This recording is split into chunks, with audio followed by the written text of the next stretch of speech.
Hi guys, this is Nimsh and welcome to another Flesh and Blood video. Today we're going to talk about the metagame after the Calling New Jersey and the ProTour New Jersey. I'm wearing a red shirt to celebrate Kano making it, but and we're going to talk about Kano today, but mainly I just want to prepare you for the upcoming ProQuest season and talk about all the top decks and what decks are people playing. I've analyzed all the deck lists from the top 8 of the Calling and the ProTour, and I've selected a couple that I think are the best or like the most common that you can face.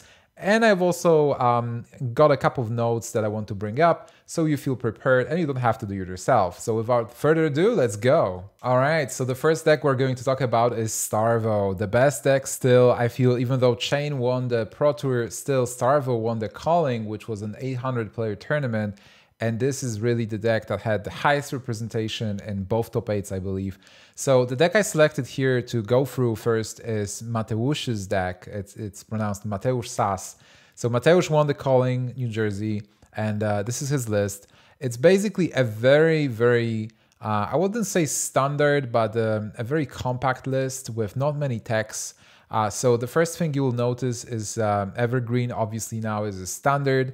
After the Autumn's Touch ban, so that card is definitely here. Pamel is a very interesting choice that is still very playable. I've seen 1 to 2 Pamels. I think Maciej, who made top 8, was playing 2 Pamels. So Pamel is definitely a card you should expect from Starvo now. So what else here?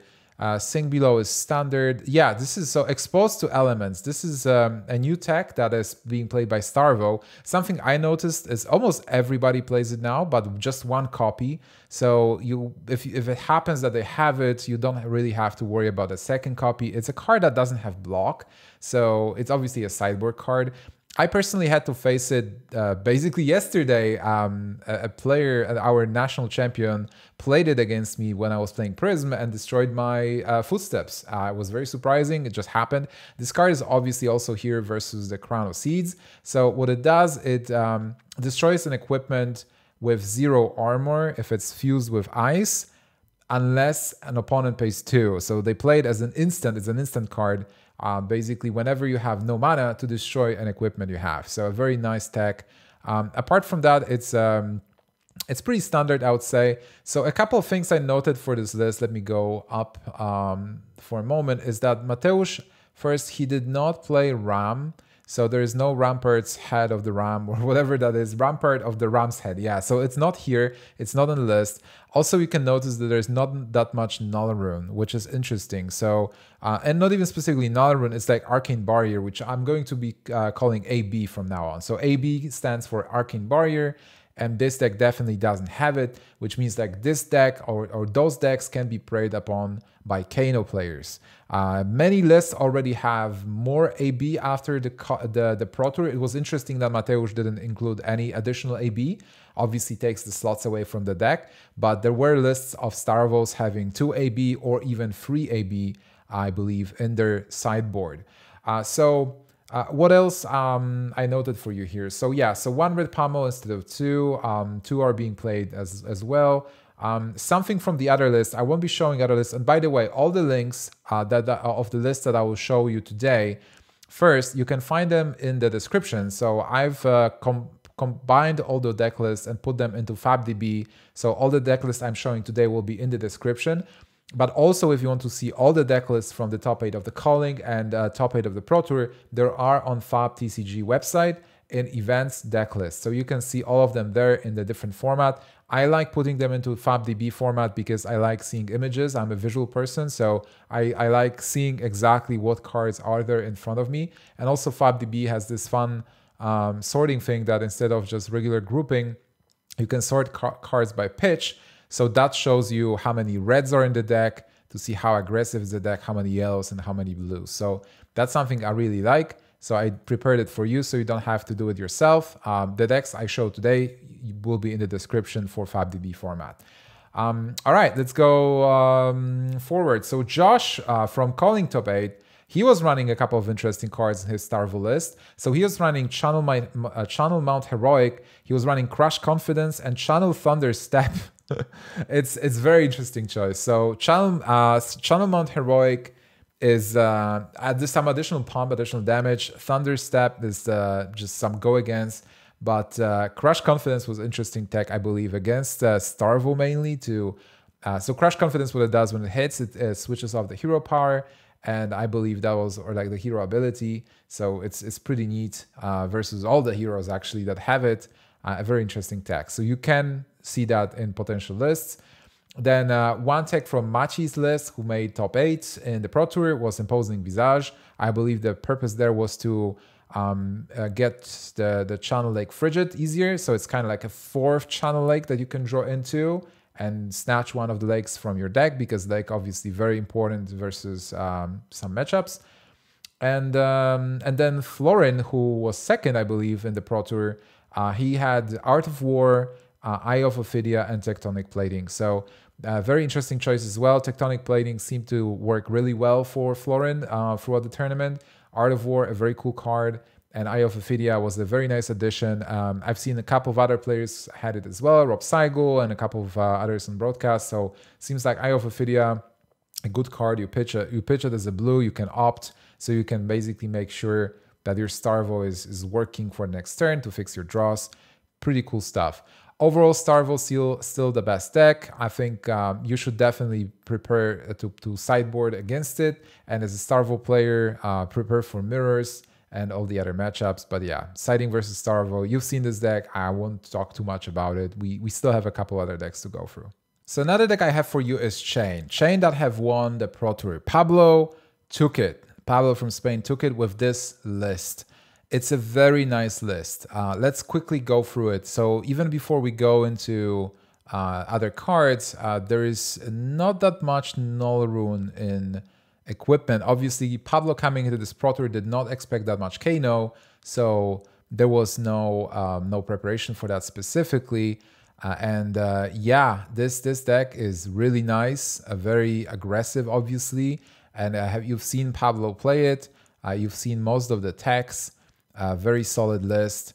I cannot really say if there's any specific techs that I'm very wowed with. I think this deck is very well built. Seems very cohesive, let's say. And I haven't played too much Chain to tell you, oh my god, he's playing like yellow lead the charge. It's genius.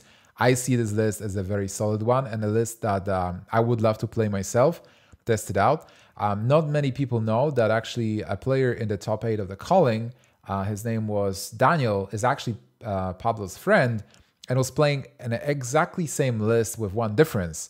Because Kano became the thing, then Daniel was playing one Ebon Void, Ebon Fold. So Ebon Fold has the Spell Void that is specifically against Kano, and he did cut one yellow belittle for that equipment addition. So I think this list currently is really, really good, and is going to be a mainstay and the main list for Chain. But I also want to bring up some additional things.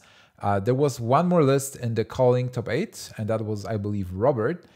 So Robert was running E-Strikes, he was running Revel in Runeblood, and he was also running a very interesting card, Last Ditch Effort, that deals more damage if you are out of cards, which is literally the last ditch effort. So pretty fun stuff. Overall, I think this deck is really good, and I'm not sure how well of a matchup it has versus Starvo, but yeah, Pablo did really well and you know, won the whole thing.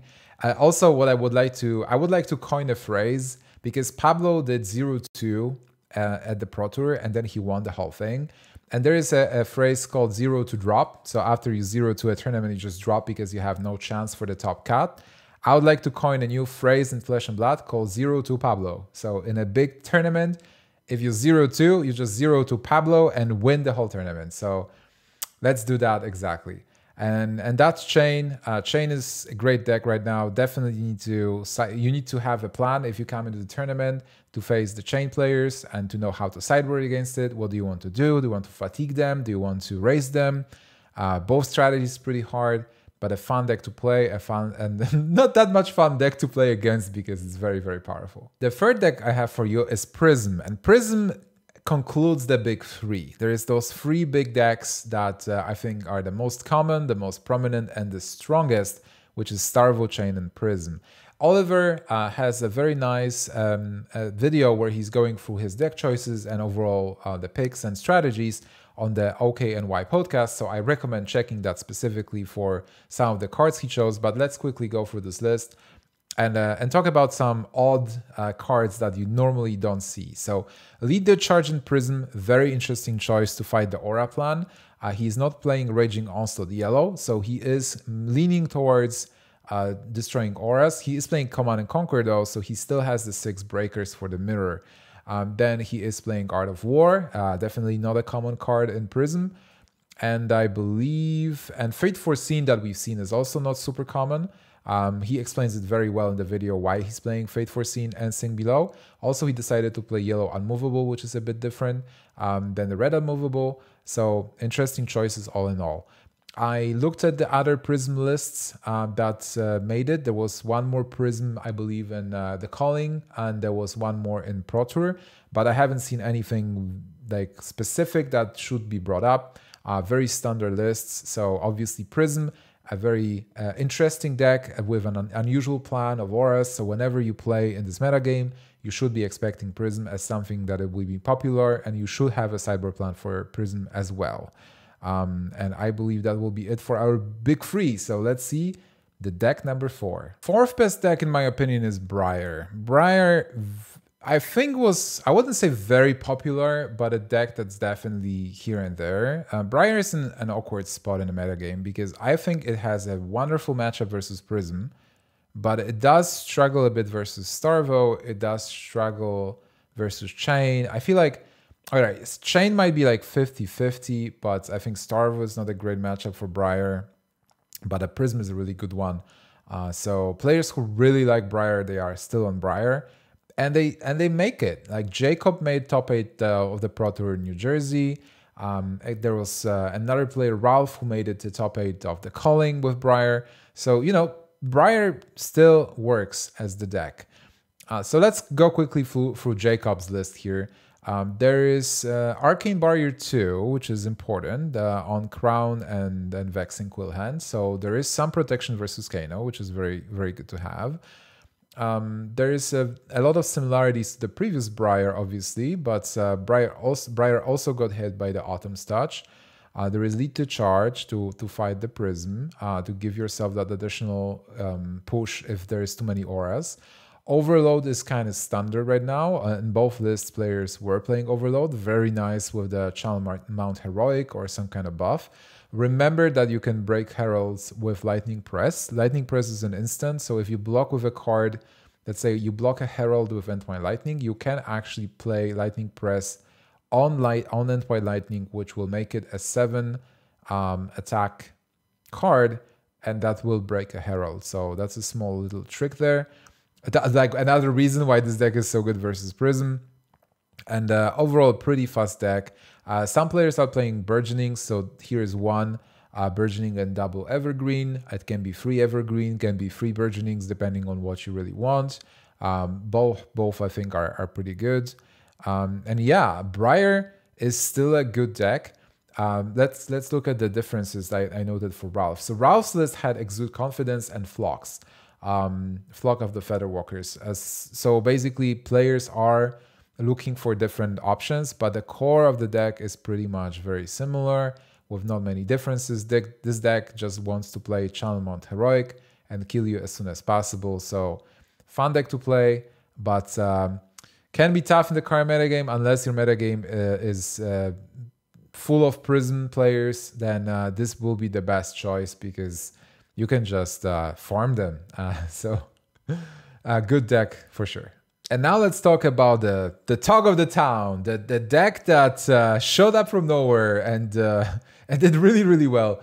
Out of 7 Kano players, 2 made it to the top 8. It's insane. It's incredible. I would not believe you if you would tell me, hey, one Kano is going to make the top 8. And there were 2 players. So what happened? Why is this deck good? And also, by the way, piloted by no one else than Sasha, who is the original winner of the 2 first callings ever. And Sasha just came back out of nowhere and took the top 8. It's incredible. So let's talk about Sasha's list, and I will talk a bit about Alexander's list as well. So Sasha is playing just a very tight equipment here with no equipment extras. He decided to play Ragamuffin's hat as his main hat. There's no other options, so very tight list there. Apart from that, I will not pretend I know how to play Kano well. I played a bit of Kano and Blitz, so I know what the cards do, but I will not be able to tell you why some of the deck choices are amazing. But I've seen Sasha do some crazy stuff on broadcast. What is interesting to me is just one Fork Lightning. I usually see a bit more. So the Stir forked plan is a bit smaller. Maybe that's because Sasha is running a lot of opts. So I personally will be looking to Arsenal Pass, some kind of deck tech video, because those guys played this deck and they are kind of teammates with Sasha. So I will be looking for that video to educate myself. But just for you at this stage, you need to be ready for this. I don't think Kano will be very popular at your local ProQuests. I think this deck is unique. There can be 1 or 2 players that bring it. I'm not sure if they will be able to play that well. This deck is insanely hard to play with math, and you have very little room for error. Basically, 1 error and you're done. So I don't think it's going to be popular because of the high skill ceiling, but also because it didn't do that well during the calling. And that's why, and that's because people played AB. They played Arcane Barrier, because for the Pro Tour, this was a great choice. Like, people were not prepared. Chain wasn't running Arcane Barrier or Spell Void. The Briar wasn't doing that as well, and Starvo wasn't running that much Spell Void. So you were only afraid of potential Prism. And then there was also a chance that Prism will not be as popular because Prism was losing to Chain. So this was a beautiful choice. But for the calling, people adjusted. People added Arcane Barrier. So at the calling, none of the Kanos, and there were many more, they didn't make the cut. They didn't make the top 8. So Kano is I think, still a potentially okay choice, because people can assume, all right, like, we can run Arcane Barrier. Kano will not show up, right? So we don't have to run Arcane Barrier because Kano will not show up, and then Kano shows up. So it's a very fun and interesting deck. Something I can point out, though, for you poor Chain players, Scour does destroy your beautiful Soul Shackles. So yes, it can destroy Soul Shackles and deal arcane damage to you. So you won't be able to banish cards. It works that way. So yeah, it's a fun card if you are Chain. You don't want to face it. Let me quickly check for Alexander. What was the difference? So Alexander, I believe, was running Robe of Rapture and Talismanic Lens. So he was running those additional 2 equipments that Sasha is not running here. And there were small differences in the list as well. I believe he's not running Rousing either, or either. And then he was running more Fork Lightnings, and there is a couple of differences in reds. It's like, I believe Sasha's running 24 red cards, and then Alexander was running 21. But lists were very similar and were doing the same thing, just killing your opponent from nowhere, from like 30 health. Crazy deck. Very interesting choice as well for the ProQuest, but a very risky one. And last but not least, I want to talk about the deck that didn't make a top 8, but still made a splash and made people very excited for this. This is Yuki's Lexi. Yuki had a really good score, and I think a full overview of this deck and a deck tech is on the Spark of Genius YouTube channel, so I recommend you checking it out and then following Yuki on Twitter as well to check more tips for Lexi. So this list, I won't talk too much about it because I'm sure everything is explained in the video. But this is a very interesting mixed Lexi, I would say, with aggression, with control elements, with a lot of ice, but still having that oomph with Rain Razors, with Art of War, with very dangerous arrows. Watching Yuki play on broadcast was a pleasure. It was very interesting to see the gameplay when some turns were basically control, I ice you, you can't do much. And then there were like bigger turns, setup turns, which were 6 card hands, right? Thanks to New Horizons. So very fun deck to play. Yuki was very close to making the top 8 of the Pro Tour as well. So this deck can show up in your local metagame for sure. You might want to run it yourself. A fun deck to play as well. Yeah, so that is everything I prepared for you guys today. I think the metagame is very fun, very open, which like I can't believe I'm saying because it seemed like it's all about Starvo. I mean, Starvo is still like in the center of all of it with Chain and Prism like very close. But I'm personally looking forward to playing my ProQuest on Saturday and Sunday, and then I have one more. I'm traveling across the country. So I hope this was helpful to you and gives you a good overview how the metagame looks like. And I wish you the best of luck. I wish you great draws. Let me know in the comments if you had success with the ProQuest. Maybe you've already won a ProQuest that was happening last weekend.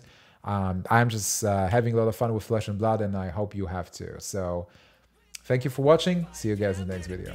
I got drive, got sight, always have a vision. I don't lie at night, I be in my feelings. I'ma be fine, need time and I'll soon be winning. I live life for the fight, yeah, I'm here to get it. I got drive, got sight, always have a vision. I don't lie at night, I be in my feelings. I'ma be fine, need time and I'll soon be winning.